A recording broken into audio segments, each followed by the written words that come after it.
So, first of all, Donald, Elon, thank you both for being here. I know over the last week things have gotten a little ugly between the two of you, but I'm glad to see you both making an effort to put that ugliness behind you and work together for the good of everyone involved. Well, yes, I'm sure Joe Rogan will be very happy to see you getting along better, but I was actually referring to, the country, this country, the United States, the one that you're the president of, the one you made a fortune in.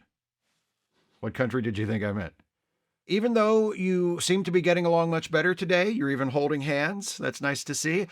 I'd like to start by talking about the things you two said to each other last week, because this calmer relationship you seem to have now could just be a superficial cover for what you're actually feeling about each other. Before you can truly put all that ugliness behind you, you need to confront it. And I'm going to help you do that, okay? Okay. It seems to me that this rift between you began when you, Elon, came out publicly against a piece of legislation that Donald has been pushing through Congress, the so-called One Big Beautiful Bill. Now, not so-called. That's actually the title of the bill. Elon, why did you feel like you had to speak out so strongly against the bill? Nah. All that pork barrel spending was a slap in your face after you worked so hard to cut government waste. But do you see why some people find that to be disingenuous? After all, despite the chaos it created for everyone, your Department of Government Efficiency didn't produce meaningful savings or find any actual fraud. In fact, it may up costing the government money, since many of the positions you eliminated generated revenue, plus when you factor in the costs of having to hire and train new people to fill in the gaps left by the cuts, not to mention the legal fees associated with all the resulting court challenges, the loss of future productivity due to a demoralized and demotivated federal workforce. You just said we were given a mandate to take a chainsaw to the federal bureaucracy. He was narrowly elected president. You weren't elected to anything. No, Elon? No, you weren't. Yes, narrowly. You won the popular vote by 1.5%, and you won a plurality, not a majority. That's not a mandate. Elon, back to you. What? Why don't you tell Donald why you were really upset by the... Jesus, how is this real? By the big, beautiful bill. Be honest. Tell him it's because he wants to eliminate the tax credit for buying electric vehicles. It's not about some principle of government efficiency that we all know you don't actually care about. It's because he was fucking with your money, the one thing you actually do care about. Now tell him. Clear the air. Rhetorically speaking, the air quality in this country is about to go to shit because of what you've both done. Okay. Elon, that was an important first step to confront and let go of some of the source of your animus toward Donald. I mean, I think you also resent him because you think you should actually be the president, but we'll get to that. We'll get to that.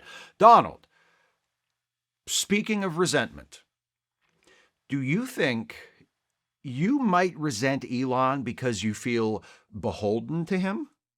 No? Well, since you have zero self-insight, let's go with my opinion and say you do. You do resent Elon because you feel beholden to him for all the support he gave you during the election. He spent a lot of money on you. He gave you a ton of social media promotion. You just barely won the election. Without Elon's help, you may very well have lost. You owe him. And I know you hate the thought of owing people. Well, no, just because you don't pay people, that doesn't mean you don't still owe them. Now, look, Donald, I know you've never been particularly bright, and your capacity for self-awareness in particular is dim and flickering and growing fainter all the time, but I also know you are carrying around a lot of insecurity. Maybe even a sense of inferiority. And it's something you've tried to hide, but you've been unable to hide it because hiding things is something you're very bad at. You sell yourself as a business genius and a master negotiator and a tough guy when everyone knows you're none of those things. You've only ever achieved success because you've stood on the backs of others or cheated others or been used by others. Emotionally, intellectually, philosophically, you're an empty vessel who allows himself to be filled up by whatever nonsense those around you happen to be saying at the time. You have no empathy, no curiosity, no core values. You're just an id, acting on impulse, pursuing your desires, devouring everything in front of you: money, resources, other people, fast food. But the more you consume, the emptier you feel, because nothing ever really means anything to you. So when you look at your own reflection in a mirror, you're really looking at nothing. You don't see yourself because there's no self to see. But that is not Elon's fault. Lots of things are Elon's fault. So many things, but not that. And it's not fair of you to hold Elon responsible for things that are not his fault. So right now, I want you to commit. I know commitment's not your thing, but I need you to commit to Elon that you will no longer hold him responsible for things which are not his fault. Very good. I also need you to commit to having the Justice Department investigate Elon for criminal corruption. It was worth a shot. Elon. A lot of Donald's insecurities have recently been exacerbated by... What are you doing?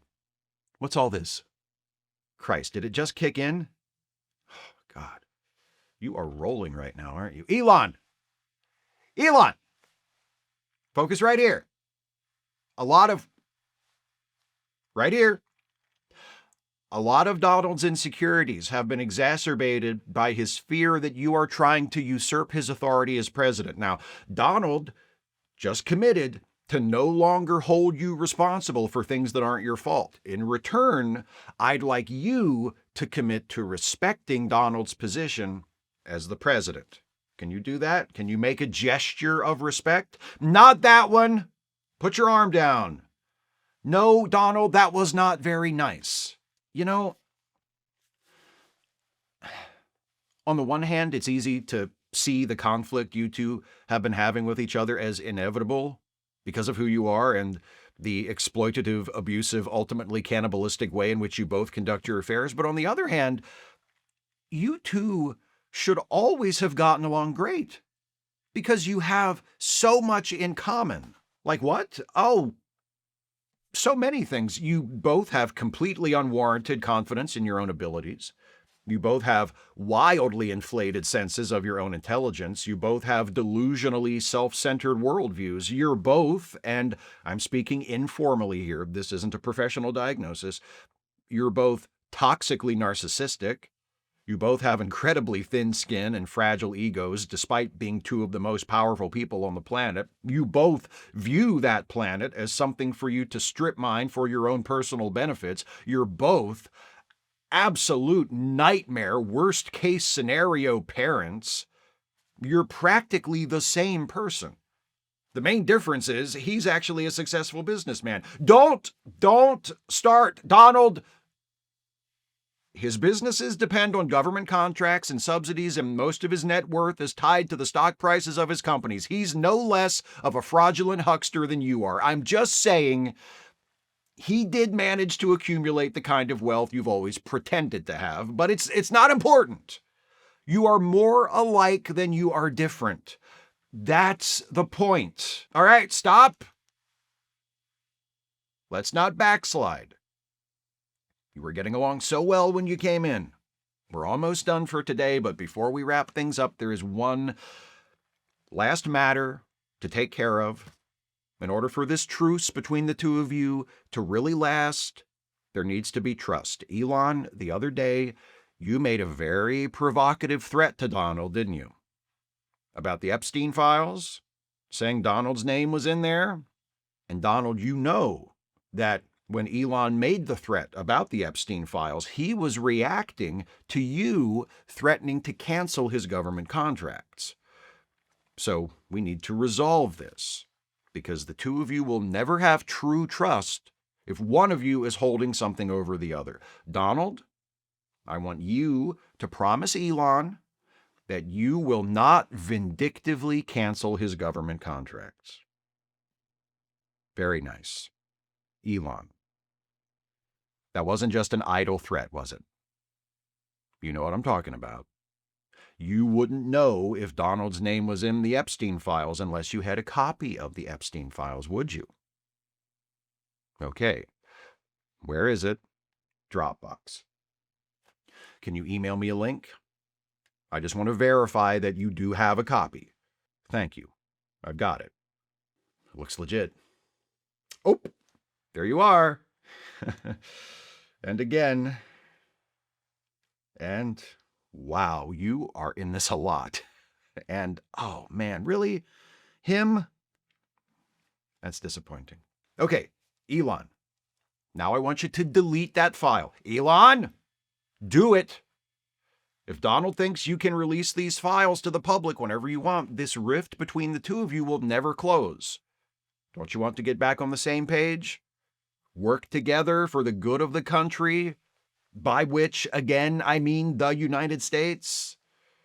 Thank you, Elon. Now empty your deleted files folder. I wasn't born yesterday, Elon. Show me. All right. That's very good. And that's our time. I want to congratulate you both on the progress we made today. You took some very big steps, and I hope we can build on this in the coming weeks. Okay? See you next Monday? Great. Elon, Donald, drive safe. Or tell your drivers to drive safe, which you probably shouldn't have to, but all right. Take care now. Jake Tapper, please. Hey, it's me. Yeah, they just left. I got it. I got the Epstein file.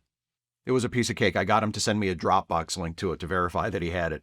Then I told him to delete it to earn Donald's trust, but I'd already downloaded it by the time he deleted it. I'm sure after it gets out, Trump will assume Elon lied and leaked it himself, so they'll be at each other's throats all over again, and the truth will be out there finally.